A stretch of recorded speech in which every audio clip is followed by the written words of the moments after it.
Hey guys, Lonewolf here, and today I'm going to break down a round of Flood Zone for you.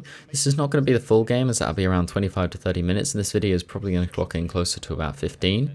Now, I've taken the transport helicopter straight away, and this is what I always do with the starter games of Flood Zone.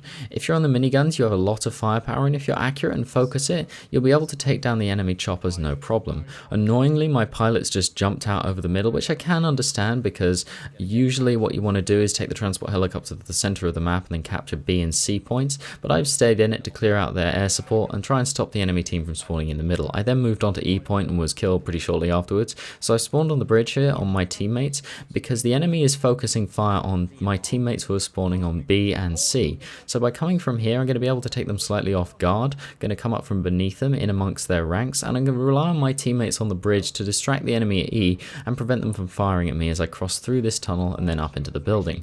When I get to the top, I know I'm going to have enemies on all sides, so although I'm not going to move slowly, I am going to make sure that my sides are covered while I proceed. You'll see here that I've got my back covered while I take that enemy out who's shooting my teammate, and I know there's one around this corner, so I moved fairly slowly around it and checked it as I went. I then moved to revive this teammate, and I'm going to move with quite some caution because I'm expecting there to be enemies in both these two staircases.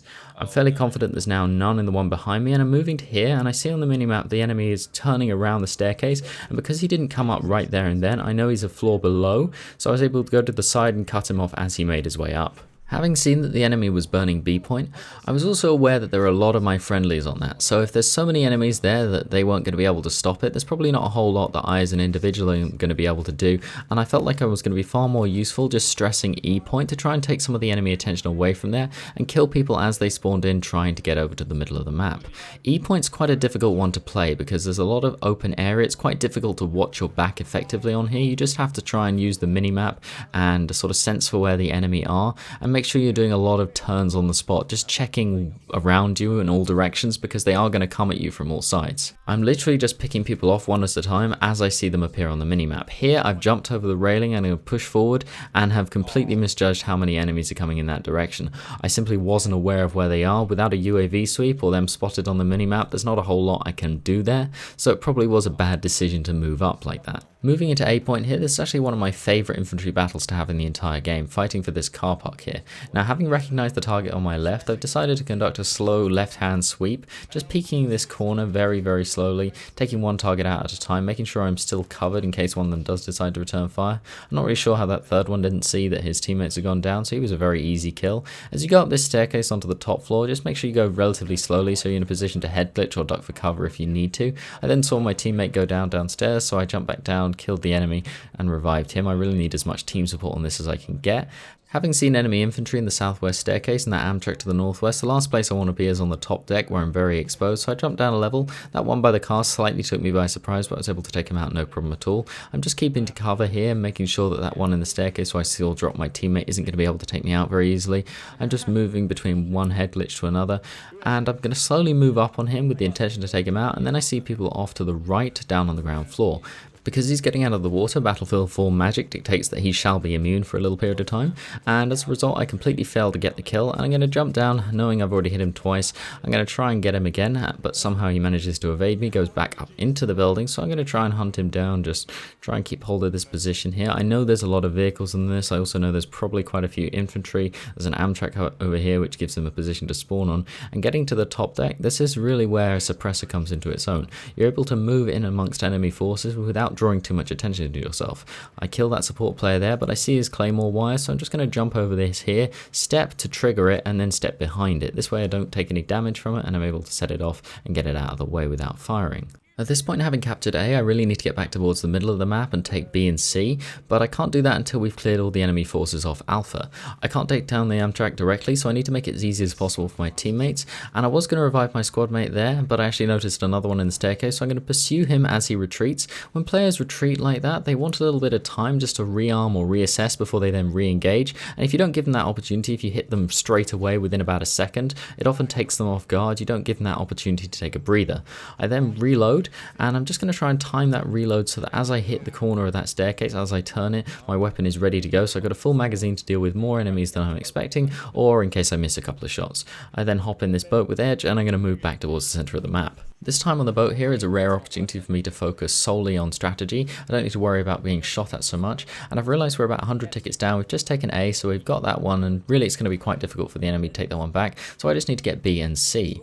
I'm going in from below because I don't like to move on the rooftops too much. It's incredibly dangerous unless your team has the entire area locked down. Once I'm on C flag here, I've realised from that flag status bar that there must be at least one enemy on here. When my friendly jumps on, I realise it can only be one because then we start to capture it. I've seen him in the corner there, I throw a nade to flush him out, and I shoot him as he moves from his cover. This is much safer than trying to rush him and take him out in a gunfight where I've no idea what weapon he'll be using and he's almost certainly watching that corner. I then move over here because I've seen an enemy on the minimap towards where our boat spawns, and I've seen him drop my teammate, and I'm expecting him to either be in the water or just getting out. He doesn't have time to have gotten further than that, and since he's not, I expect him to be in these ramps climbing towards the roof. He'll be watching his direction of travel, so I jump past him and assume a position very close to where my teammate was just killed. It'll be very disorientating for him to take fire from a location he just checked. I then move this boat into position to take out the jet ski I've seen on my battle screen moving in from Alpha. Approaching the multi-story, my jet ski driver 10 actually said that we should go all the way around instead of attacking head-on, and this was a very good decision. Had we come from the south there, we would have both been killed. We're very exposed on a jet ski, and by going in from the north, we're able to secure a foothold on the objective that I don't think we would have been able to get otherwise. As I come to the middle floor here, I see the infantry in the middle, but I'm not going to engage him before I check my left and potentially expose myself to anyone who's over there. As it turns out, this was also a good decision. Had I stopped to shoot at him, I'm sure the Amtrak would have been able to kill me, and this way, just by running away, I've been able to just hide on the top deck and wait for my teammates to spawn in after they're killed in the center of the building. At this point, I'm in a very dangerous position where I just got to hold my location, give my squad mates somewhere to spawn in, and I'm calling for them to bring C4 to blow up the Amtrak. You'll see me just peek and take cover behind these containers so to defend against enemies coming up the staircase, but ultimately I need to move somewhere else and get out of here. They know where we are, I'm really not safe here. So I'm going to move to the next set of containers, and then onto the one after that, and then eventually into the staircase. As I move to the last set of containers, I'm going to get shot in the back by somebody who spawned behind me, so I jumped in the air to turn and shoot him. Now, whilst mostly you don't really want to be jumping as an evasive maneuver because it's going to prevent you from firing your weapon, if they're behind you, then you've got to make a full turn, ascertain exactly where they are, and then finally aim to shoot them.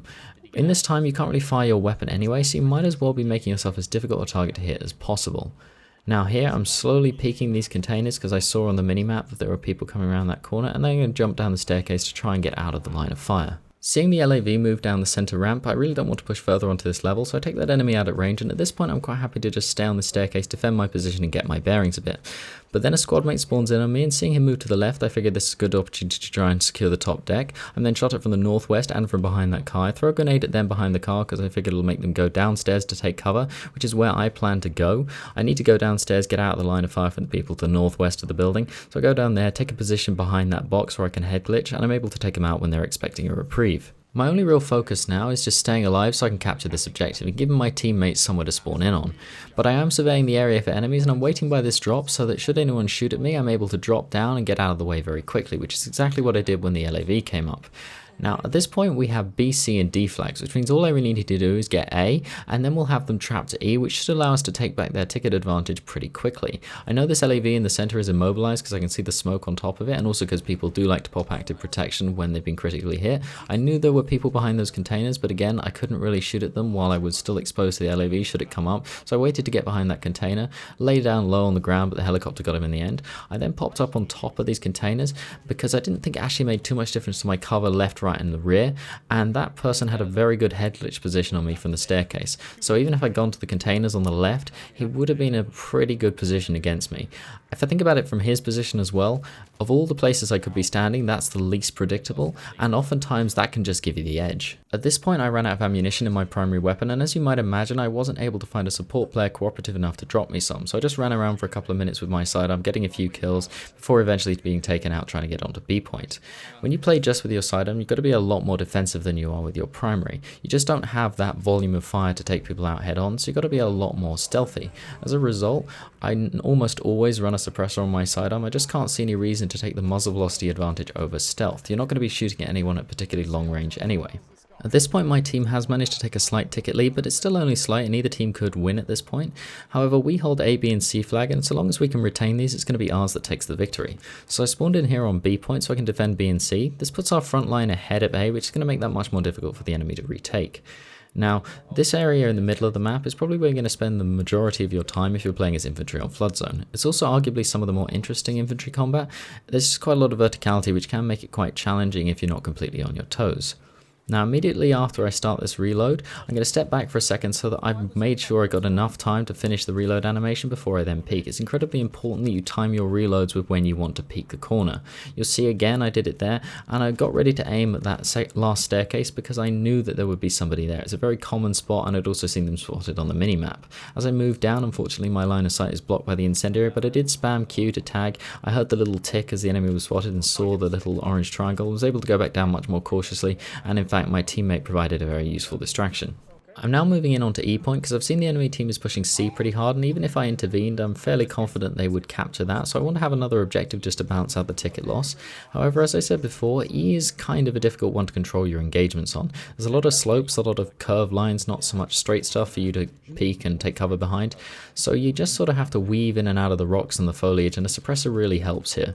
The real saving grace, however, is that at this stage of the game, the only people you're going to encounter to begin with are likely to be rather less talented enemy snipers, the sort of people who sit on the edge of the map because they can't quite handle the fray in the middle, and as a result you're just going to get body shotted a lot. So providing you have 100 health at sort of medium range, it's not going to matter very much. These people generally aren't talented enough to get close quarters headshots, and you'll see here I'm able to kill a head glitching sniper in a position where I really shouldn't have been able to. That just wasn't very impressive by him at all. However, as you continue your assault, you're going to start to find that the hopeless snipers are replaced by the more intelligent members of the enemy team who want to thwart your assault, and as a result, the opposition is going to get increasingly more difficult. You'll see here that all my supporting friendlies have been killed, and at this stage it's pretty obvious I'm not going to be able to get this flag. I've become focused on just getting as many kills as possible as quickly as I can, and here I try and throw a grenade into that archway to block someone off who's trying to chase me, see the enemy in front a little bit too late, but instead of trying to pull my primary weapon where I might have stood a chance, ended up throwing a grenade at the floor like a mindless idiot. I left that bit in because I thought you might find it amusing. I spawned back into the center of the map because the teams are pretty much equal on tickets, and although we captured D a moment after I did, I really want to capture C and just make sure that we win this game. You'll see here as I cross in the middle over this bridge, I drop down into that window, and I really recommend this is how you always approach over that bridge. It allows you to clear that staircase very effectively, and it gives you a great head glitch position to be able to shoot at people on the site. As you can see there, it doesn't always work. I'm not quite sure how that one was able to shoot me back. It does sometimes happen, but mostly it's a much better way than going all the way across the top where anyone who looks in your direction can shoot at you. You'll see in a moment here I do exactly the same thing. As expected, the enemy team did try and take D, but they weren't able to capture it, and I'm going to move as quickly as I can onto C and just make sure that we win this game. Again, I move into the staircase, and once I'm sure that that this position is clear, I'm actually going to move out into the open. Whilst I wouldn't normally recommend standing in the open as a tactic, when you really want to capture a flag, it's a great way to encourage your team on it. If they can see you out in the open, absolutely fine, they're much more likely to follow you on. Once I kill these enemies out of that dark room, I'm going to hop through the window because not everyone knows you can do that, and it often catches people where I'm shooting at right now off guard if somebody pops out of there that they didn't see go in. And that pretty much wraps it up for this game. It was a lot of fun, very close, very tense towards the end, and actually much more balanced than I thought it was going to be.